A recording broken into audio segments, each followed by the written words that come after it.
They told me the first night I went to Hollow Pines that you can hear the bells from the church before you see the church itself. Not the polite, distant chimes that mark a Sunday morning. The bells they meant are different. They say the sound crawls out of the trees like a slow, wet hand. It cuts through the fog and then it goes on and on until you start to wonder if the town itself has stopped breathing. If you stand there long enough, waiting at the edge of the pines, the bell will answer you back. That's what the old men at O'Brien's Diner told me over stale coffee and cheaper pie. Don't go after the third bell, kid. That's when it hears you. I'm not a kid anymore. I'm not a believer in ghosts either. I used to laugh at the things that lurk in corners of old houses. At the people who swear their mother was a witch or their grandfather made a deal with something that took his eyes in exchange for the farm staying fertile. I made a living telling those stories, narrating them into cameras for late-night viewers who like their horror tight and digestible. But some stories, the ones that stick in your throat like a bad cigarette, come to you. They're not found. They choose. This one chose me. A file appeared in my inbox one rainy Tuesday in October. No subject, no sender. Just an attachment titled Hollow Pines MP4. I almost deleted it as spam, but something about the file name, the way the underscore looked like a stitched seam, made me open it. It was shot on a phone, flickery and vertical. The footage begins outside a building with a broken cross on its facade, paint peeling like scabbed skin. Someone, a shaky hand, probably the cameraman, angles up and the frame catches, for a second, a bell tower wrapped in vines. The timestamp in the corner was 3 in the morning, then the bells start. At first it's 1, then a second and a third. They toll in a pattern that is not simple or musical. It's irregular, as if someone were striking them by hand in a slow, uneven rhythm. The sound goes on and the frame starts to breathe. You hear the cameraman's half-silenced curse, the breath that tastes of fear. The phone zooms in on the broken stained glass window. There's movement behind it, a suggestion of figures, like people standing shoulder to shoulder in the nave. But when the camera focuses, the glass is empty. The panes mottled with grime and something darker, like dried water. The last part of the video is the worst. The camera pans down to the doorway, and there on the old stone step is a small piece of paper. The cameraman stoops to pick it up, but the footage blurs and the frame tilts. And over the audio you hear a voice, not the cameraman's, something else. Whisper, so close to the microphone that it feels like breath in your ear. We don't toll for the living. The file ended there. No explanation, no sender. Just the single line of text that populated my inbox where a name ought to be watch. I told myself whatever people tell themselves to not feel stupid. Someone goes into an abandoned church and records a creepy video. That's content. I uploaded it as a found footage segment, and the comments went nuts. Viewers sent links, threads, an old obituary clipped from 1892 about a priest named Father Halvey, who had been accused of something, not murder exactly, but of practices unbecoming of ministry. There were rumors of a town ordinance that had quietly sealed the church after some incident in the 1920s. Someone in the comments posted the GPS coordinates. And because doing nothing is the same as being eaten by your own curiosity, I drove out. I put the file on my hard drive and let it run in the passenger seat like a ticking alarm. Hollow Pines is a town that had once thought itself important. It has a main street that still looks pretty in the way old wounds can. Neat, memory-laden, with a hardware store and a barber that smells faintly of talc and old men. But the town slumps away from the main road toward the trees. The church sits off by itself at the end of a lane that narrows until the asphalt is only a suggestion, and the maples hunch like gossiping old women. The air smelled like iron and wet leaves the night I arrived. I didn't drive past sunset. I told the motel clerk I was there for a genealogy trip. Easier to tell strangers than to admit you follow haunted things for a living. At dusk, the bell was the first thing I heard. It wasn't loud. It was not even full bell sound. It was the echo of a bell someone was striking from inside a bottle, a tinny, impossible thing that didn't belong in a modern world. It threaded through my ribs. People might expect goosebumps or a sense of cinematic wonder, but what hits you is smaller, colder, a sense of being watched by something that had been keeping time a moment longer than you had been alive. The church was Gothic in the way that says, built to last when time was kinder. Yellowed stone, gargoyles, missing teeth, a directory board still nailed to the side with names sanded away by weather. The front door hung from one hinge like a mouth that forgot how to close. When I walked in, the smell hit me first. Old incense, something sweet and fermented under it, like syrup left out to rot. The air inside moved as if reluctantly. I set my gear down, a camera on a tripod, a spare in my hand, a couple of lights I didn't trust, and a voice recorder. I started talking to the lens because that's what I do. The town's myths make better shape with a warm human voice. I kept it dry, observational. This is the Church of the Holy Redeemer, I said. Closed since the 1930s, left to decay. There are rumors. A wind, a small puff that rose from nowhere, knocked my notebook off the lectern. When I bent to pick it up, there was a smear on the page. Not blood, not quite. More like old maroon stains that had been washed and left to fade, the color of dried berry juice. I wiped it with the heel of my hand, and the stain did not come up. It left a darker shadow on my skin like a bruise forming. I laughed then, a hollow sound. "Okay, spooky prop," I told the camera. The record light blinked like an eye. But my laugh was short because of the bells. 2 successive strikes far away, yet close enough to rattle the pipe organ. It was not the third bell. It should have been safe. There were signs that someone, at some point, had tried to keep this place church-like. Crosses carved into the wood of the pews, a faded hymn book left open to a page where the ink had run like tears. Along the walls, religious iconography had been altered by weather or intent, a saint's face rubbed out in a triangle of soot, a mural where the angel's eyes had been whitewashed until they glared like nothing human, and in the pulpit, wrapped in a linen that was more dust than fabric, lay a ledger bound in cracking leather. The ledger was the reason people put 2 and 2 together. The pages were filled with names, dates, and single-word notations in a hand that slanted like a prayer. Most entries looked mundane, births, marriages, deaths. But interspersed were entries marked with the same symbol, a looping mark like a bell clapper, and notes that read, "Toll taken, redeemed, quiet after dusk." One entry, from 1893, had a list of names under it and the single phrase, "For absolution, toll thrice." My fingers traced a margin as if by doing so I could touch the past. I read aloud because it sounded better in my own voice, like a ghost story told around a campfire. "For absolution, toll thrice." The ledger gave off that same sweet, fermented smell and a low hum, like a refrigerator left on in a house that hasn't been lived in for years. I took the ledger with me up into the choir loft because curiosity is a kind of arrogance. From there you can see the whole nave like a rib cage. The organ sat like an old god at the front, keys yellow as teeth. The stained glass threw pooled colors across broken pews. As I climbed the ladder to the tower access, the wood under my boots complained in small human sounds. It was easier to find the bell rope than I expected.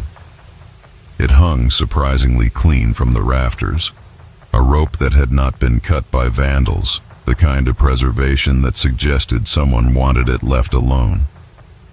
Or someone needed it. My first pull was casual. I wanted to hear the bell, to see if the recordings matched the file. The bell answered with a sound that was not quite a bell. It was like glass being struck with bone, The vibration moved through my sternum like the first hit of a punch. I felt my fillings throb. On the third strike, the third pull, the air changed. It's hard to explain without sounding fanciful, but it was as if something else in the world settled into its proper place. Shadows tightened against corners. The church stopped making any sound but that bell, and I swear the darkness itself shifted, like a flock of birds will when a hawk appears. I shouldn't have noticed the whisper then, but I did. It was a thread of syllables behind the bell's toll, a whispering that might have been wind. "We don't toll for the living." The voice was not a recording. It was inside the wood, in the dust, braided into the air. It sounded like paper being folded. That's when the first pew creaked as if someone had sat down. Not like a dry branch breaking, but the way a body will find a seat and settle. I trained the light, the bone light on my camera, down the aisle and found nothing but the usual debris and a jacket draped over the back of a pew. The jacket was too small for an adult. It might have belonged to a child. The collar was buttoned, and on the lapel someone had pinned a small charm, a tiny bell, tarnished but whole. My hands were not steady. I should have left then. I didn't. You do not leave the story halfway through because curiosity keeps you hostage like a creditor.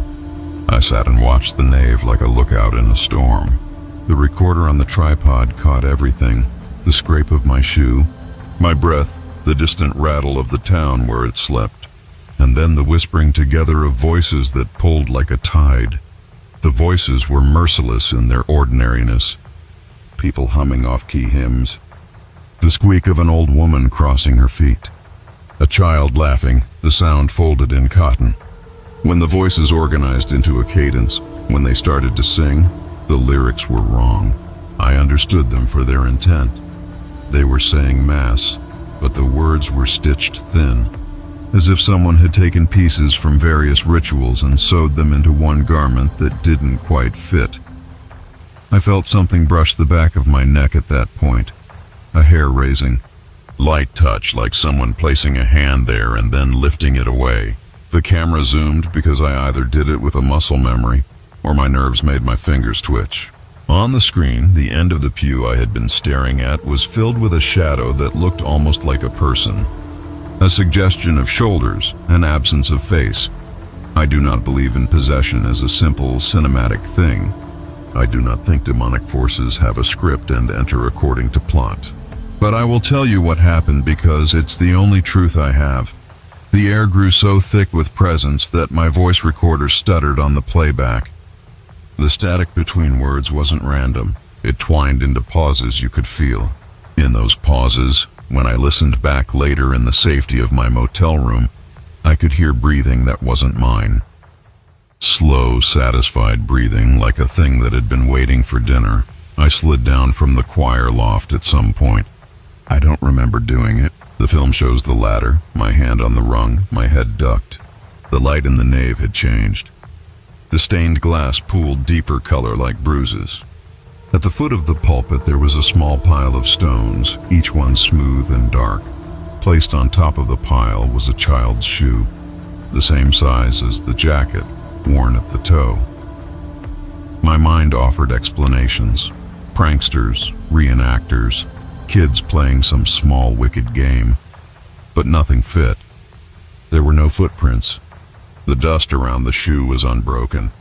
And when I leaned down to pick the shoe up, to put it in my bag as evidence, something cold pressed against my palm from underneath the sole. It was not hard. It was a pulse, a steady thrum that matched the bell's dying echo. I think this is the moment where your gut understands what your head has been denying. I should have left then. I packed my gear like someone who can still reason, and I walked out under the bell tower. The night outside was so silent I could hear the motel television through the windows of my car. The bell did not toll again. It seemed like a mercy. But the town kept speaking to me in ways that made me visit the periphery. The diner where the old men warned me. The woman at the historical society who shut the ledger in my hands like a book of matches and then wouldn't open it again. She told me the tale the town would whisper if you stayed long enough. That once every few years, someone hears the bells when they shouldn't. Someone who has wandered into hollow pines carries the sound home. The church does not want their dead to sleep alone. It wants company. That night, I slept poorly. I dreamt of bells that were not bells and of faces stitched into the marble. I dreamt of that small shoe, and when I woke, I found the camera battery left on the nightstand had died. Not drained, gone like someone had unplugged it from the world. When I checked the footage, there was a 5-minute gap in the middle of the recording. I have learned in the telling of these events that tapes and hard drives do what they will. They lose things. They keep things. They offer the world only what it already wanted. What the missing minutes contained I can recount only through the residue it left. A smear across the lens like breath on glass. The sound of a choir forming rivers in a throat. My own voice, but not the me that remembers speaking. 2 days later, I received another file. This one was titled Answered MP3. It was audio only. Someone or something had edited the original footage as audio and isolated the bell tone, stretching it until the note took up the space between my teeth and the back of my skull. Beneath it, like a seam, the voice came through. It was clearer than before, and when it said my name, not my given name, but the name I use online, I felt my stomach drop. I told you, the voice whisper sang. You always come. You're probably expecting a moment where I heroically stride back into the church with holy symbols and a plan. I'm not a hero. I'm a storyteller. I went back because the camera is a way of seeing, and seeing, for me, has become the only means by which the world makes sense. I went back because once you hear a bell that tolls for things that aren't quite dead, the pull is not unlike addiction. It asks for more, so I went back. And the church welcomed me like the same old house takes an old dog. The smell was the same, the ledger waiting, the bell rope swaying though there was no draft. There were other things too, small domestic signs that a life with the dead had continued in private. A child's drawing stuck to a pew, yellowed but whole. A line of salt along the threshold like someone had tried to cordon off the place from something. A kind of folk superstition that had not worked. There were no names left in the ledger after the most recent entries, only the clapper symbol and the note. Toll 3 for mercy. I pulled the bell rope once, twice, and then a third time. If you are listening to this now, and I have no real way of knowing where this will end up, who will play it on a nightside loop for an audience that likes to be frightened, know this. The bell is not an instrument of time. It is a contract. With the third bell, I felt the church's attention settle fully upon me. The choir formed around me in voices too placid for the moment. They sang my name like a conclusion. When they finished, the organ played a single line that was not in any scale I knew, and the ledger on the pulpit flapped as if a hand had turned its pages. The last thing I remember before the room slouched into a bright, buzzing clarity was a sensation of falling through a curtain of warmth into a place that smelled like lemon peel and old stone. There was a light like the inside of a throat. Someone, or something, whispered, tender and exultant. At last. When I came to, the sun was up.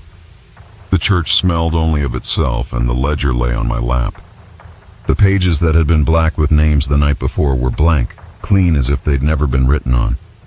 On the way home, I told myself that someone had played a trick on me, that the missing minutes were a technical fluke, that the whispers were the wind squeezing through the rafters. I told myself 100 things, but the small bell charm that had been pinned to the jacket in the pew was in my pocket.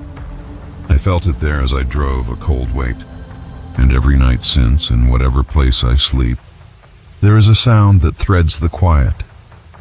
A bell struck 3 times in a rhythm that is not mine, and under it, a whisper that knows my name. If you found the file I put up, if you paused the video because you wanted to know whether to keep watching, I will tell you this plainly. Because you should hear it from someone who was there and came back with his pockets full of small, impossible things. Don't go after the third bell, but if you do, and if you hear it toll in the dark where the trees press close, and if some curiosity pries your ribs open like a stubborn window, remember one more thing. The church is not hungry for your body. It is hungry for the sound of you thinking you are the only living thing who can hear it. We don't toll for the living. We toll for the ones who answer back. I didn't find the tape. It found me. Last winter, when I was cleaning out my late uncle's attic in a small town outside Harrisburg, Pennsylvania, I came across a box that wasn't supposed to be there. Every other box had his handwriting on it. Christmas decorations, old tax papers, Marie's photos. This one just said in a shaky typewritten label, "Property of St. Dominic's Church. Evidence, do not play." There was only one thing inside, an old reel-to-reel tape recorder wrapped in a mildew-stained priest's stole. The tape was still threaded, still taut, as if it had been waiting for half a century for someone to hit play. I told myself not to. You'd have told yourself the same thing. The thing is, St. Dominic's doesn't exist anymore. It burned down in 1949. Everyone in town knows that. The fire took the rectory, the altar, and Father Benedict Morrow with it. They said he'd gone mad before the fire, ranting about voices in the confessional and sins that confess themselves. He'd been under investigation by the diocese for something. Nobody ever learned what. When I saw the church name on that tape, my stomach did that small drop that happens right before something goes wrong. The kind of drop that feels older than fear. I carried the box downstairs and set it on the kitchen table. The house was quiet. Outside, the snow had swallowed the road. The world looked erased. I plugged in the reel-to-reel, and when the motor began to hum, a smell came out of it. Dust, burnt paper, and old incense. Then the tape started. There's a hiss. Then a man's voice. Deep, cracked American Catholic formal. You can almost hear the wood of the confessional around him. "Bless me, Father, for I have sinned." But it's wrong. The tone's wrong. It's not penitent. "It's hungry," the priest answers. "How long has it been since your last confession?" And the voice, the first one, starts to laugh. It's a slow, breath-heavy laugh that gets louder until it hits the mic and turns to static. I remember pausing the tape, heart pounding. I could hear something moving in the walls. Probably rats, I told myself. The snow outside made everything sound closer.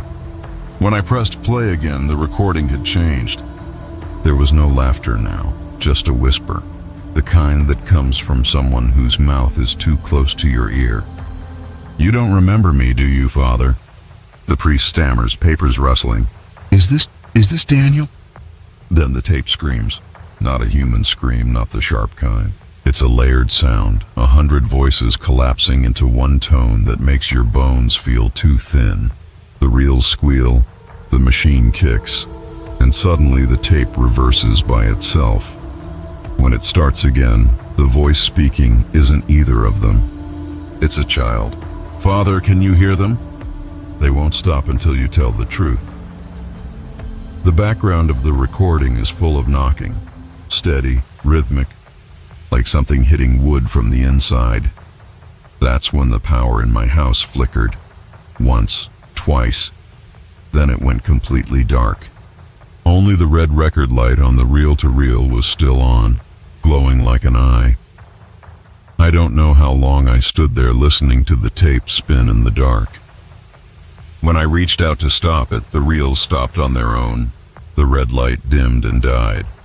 I went to bed that night with the kind of silence that feels staged. You know the silence after a nightmare, when you wake up and the air itself is waiting? That's what it was like. At 3:07 a.m., the reel-to-reel started by itself. When the recorder started again, I was already awake. No dream had woken me. It was the absence of sound that pulled me out of sleep, the way the world sometimes goes still right before a thunderclap. Then came the hum, a soft mechanical throat clearing, and the reels began to turn. I didn't move. I just lay there, staring at the red light glowing under my bedroom door. I hadn't brought the machine upstairs.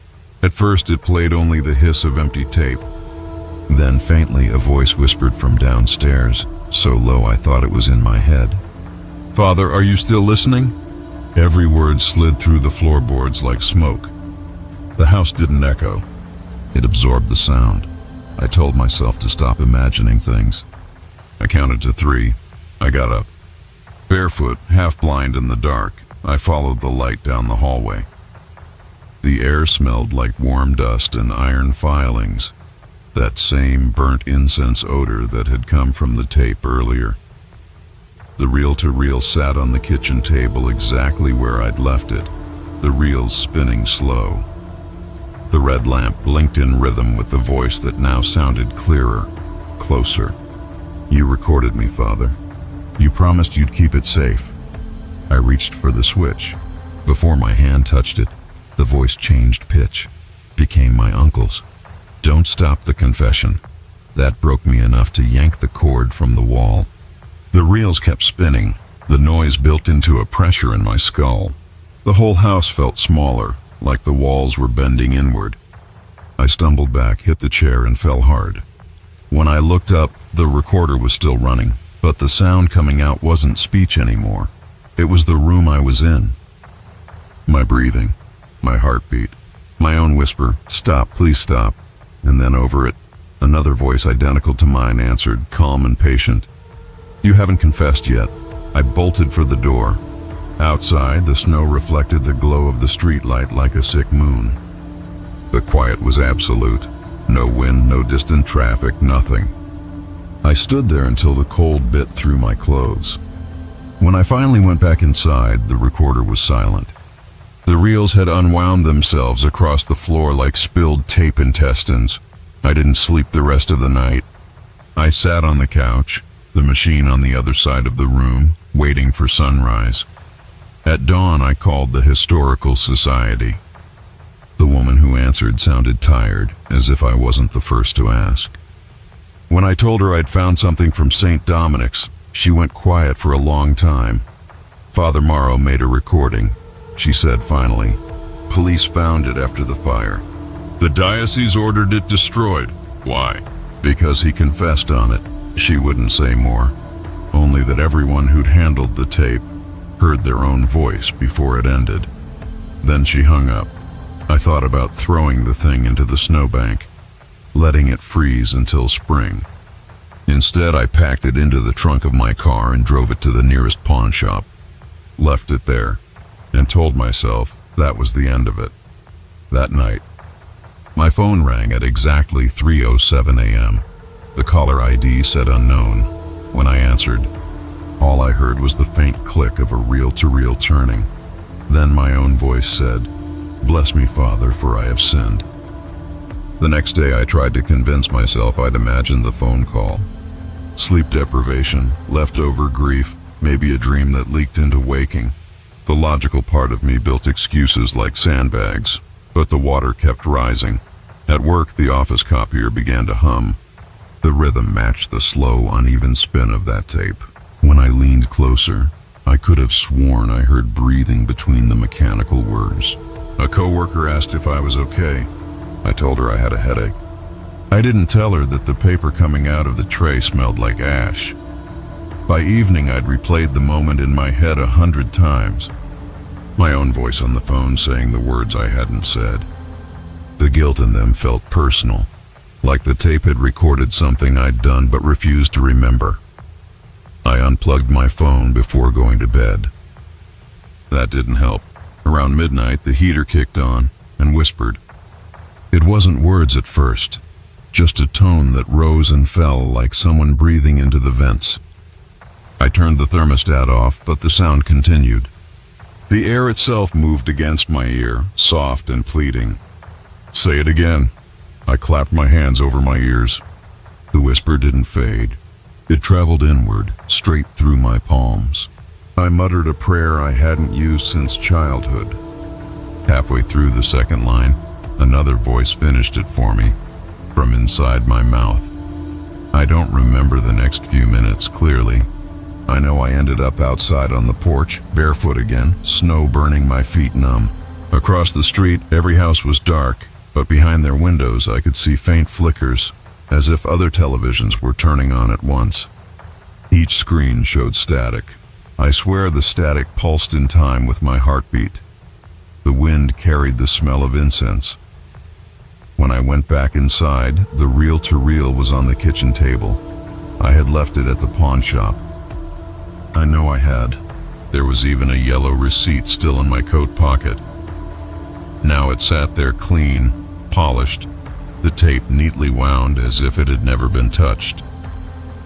The red light was off, yet I heard faint ticking, like the sound a clock makes when it's about to start again. Something in me snapped between fear and curiosity. I lifted the cover. Inside the tape housing, where the label should have been, someone had written a single line in black ink, "Until he finishes confessing." The handwriting was mine. I stumbled back, chair legs scraping. The house groaned.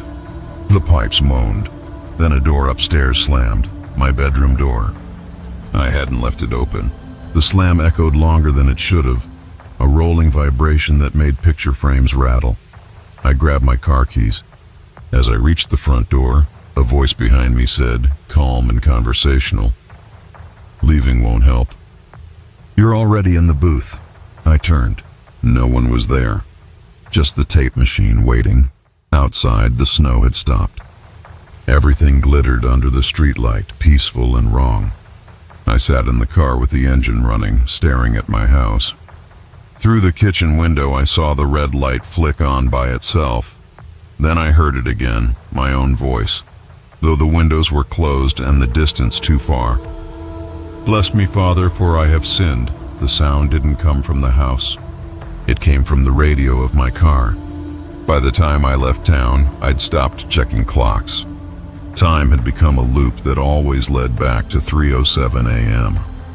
I drove for hours trying to outdistance the sound. The radio was off, windows sealed, yet the car hummed a low rhythm, one long tone that rose and fell like someone whispering beneath the engine. Every few miles I'd catch fragments of speech inside it, a question, a plea, my own voice answering. "Do you remember what you did, Father?" "No." "Then keep listening." Somewhere outside of Pittsburgh, I pulled into a rest stop. The snow there was untouched, smooth as porcelain. I sat on the curb, cold air burning my lungs, telling myself this was what sanity felt like. Then I saw a man standing by the vending machines. He wore a priest's collar. I blinked, and he was gone. Only his reflection lingered in the glass of the soda machine, faint and waiting. The reflection smiled. "You haven't finished confessing." I ran back to the car and floored it. The highway blurred into a tunnel of gray. The dashboard lights flickered. Then the tape began to play again, without the machine, without speakers. The sound came from everywhere at once, surrounding me in a whispering choir. Each voice overlapped mine, saying things I didn't want to hear. My secrets, my smallest cruelties. Things I'd buried so deep they barely had language. "Say them. You recorded them already. Play them back." The windshield fogged from the inside. In the condensation, letters formed, "Repent." I wiped them away, but they returned, written backward this time, as if from the other side of the glass. I don't remember pulling over. I just remember standing in front of a church I didn't know existed. Old stone and boarded windows. The sign out front half buried in snow, St. Dominic's Parish, the same church that burned down 75 years ago. The doors creaked open when I touched them.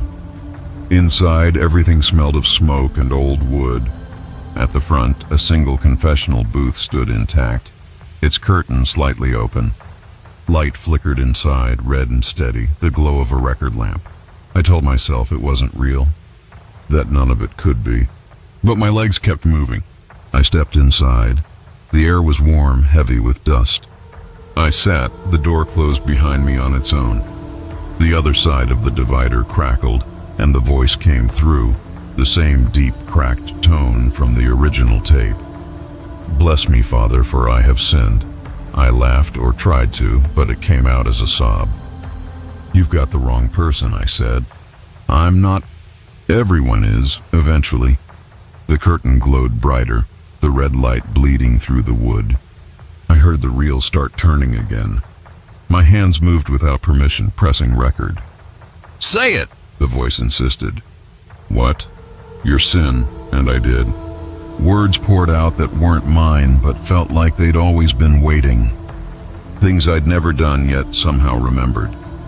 The more I spoke, the clearer the sound became, until I realized I was the only one talking. The other side was silent. Then a knock came from inside the wall behind me. Slow, patient, hollow.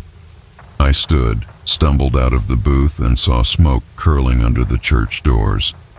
The red light from the confessional spread across the pews, brighter, hotter, until everything looked like it was on fire. I ran. The doors didn't open. The walls flickered like film stock burning in a projector, and through it all the tape kept rolling. The last thing I remember before blacking out was my own voice, calm and resigned. "Forgive me, Father." I finished confessing. They found my car 3 days later, empty, engine cold, the passenger seat covered in ash. On it sat a reel-to-reel tape recorder. When police played it, there was only silence for the first 20 seconds. Then, faintly, a new voice began to speak. "Bless me, Father, for I have sinned." I don't know why I went inside that church.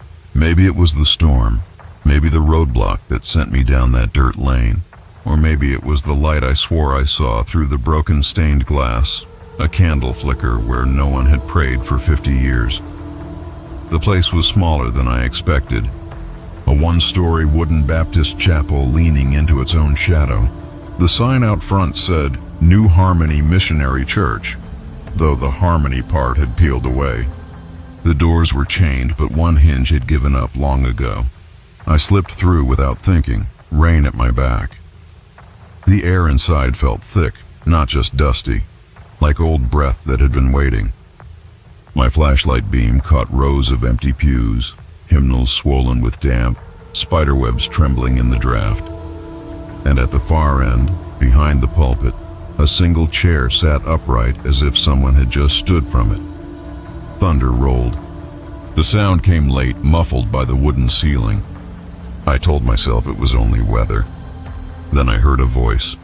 It wasn't clear, more like the echo of a voice that used to be there. A man speaking in that deep, steady rhythm preachers have when they believe every word. "Brothers and sisters, the Lord is near." My flashlight dimmed. I turned the beam toward the pulpit. Empty. Another flash of lightning lit the room white, and for half a second I saw them, silhouettes sitting in the pews. Still, heads bowed. By the time darkness returned, the seats were empty again. The air smelled faintly of candle smoke. I stepped closer. My shoes stuck to the warped boards, each step louder than I wanted it to be. When I reached the front, a Bible lay open on the pulpit, pages fused by moisture. The verse was unreadable, but a single note was pinned beneath it. Service never ended. A drip echoed from somewhere above. Then another voice, softer this time, a woman, whispered from the choir loft. "You're late." My flashlight went out. I stood frozen, counting heartbeats, waiting for thunder that didn't come. What replaced it was music, an organ playing faintly, slow and off-key, like someone remembering how. The melody was, "Just As I Am." My grandmother used to hum that at funerals. I aimed my phone's light toward the loft. Nothing but dust swirling in the beam. The organ pipes stood like gray teeth against the back wall. Then a breath touched my ear. "Sit down." I spun around. The pews were full again. Dozens of figures, all facing forward, pale in the half-light, unmoving. One turned its head toward me, and I swear I saw eyes wide and colorless waiting for me to obey. I don't remember choosing to sit down. One moment I was standing in the aisle. The next I was in the front pew, hands folded like everyone else. The organ played slower now, each note stretched until it almost cracked. When the music stopped, all the figures turned their heads toward the pulpit. The air grew warmer, heavy with the smell of candle wax and rain-wet wood. Then a man stepped out from behind the lectern. He looked solid, but wrong. His suit was old, too clean for a building like this, and his collar was turned backward. His face stayed hidden beneath the shadow of the pulpit light. "The Lord sees who comes back," he said, voice smooth and deep. "He remembers who left before the benediction." The congregation murmured, soft, restless agreement. I wanted to stand to speak, but my body refused. My throat felt sealed. "Our visitor wishes to finish the sermon," the preacher said. He came through the rain for it. Every head turned toward me. I shook my head, whispering, "No, I just got lost." The preacher smiled. All souls say that at first. He raised a hand, and the organ let out one low, trembling chord. "Read the word." I looked down. The Bible lay open on the pulpit, the same page I'd seen earlier. The letters had bled together, black ink pooling into one sentence that shouldn't have existed. "Speak, and we will be." My voice came out before I could stop it, broken, whispering the line aloud. The church sighed, boards flexing like lungs. The air shimmered, dust lifted as if drawn upward by unseen wind. Each figure in the pews began to fade, their outlines unraveling into faint light. The preacher turned toward them, proud. "The sermon ends when the living remember." He faced me. "You've remembered." Then the candles blew out all at once. For a moment I heard nothing but the rain and my own heartbeat. When I turned on my phone light again, the church was empty, every pew coated in undisturbed dust. No footprints, no Bible, no note. Outside, dawn was trying to break through the storm clouds. My car sat where I'd left it, though I didn't recall hearing the engine stop. When I looked back one last time, the church door hung open. Inside, a single candle had reignited itself on the pulpit. It flickered, steady and bright, as if waiting for the next traveler who might need shelter.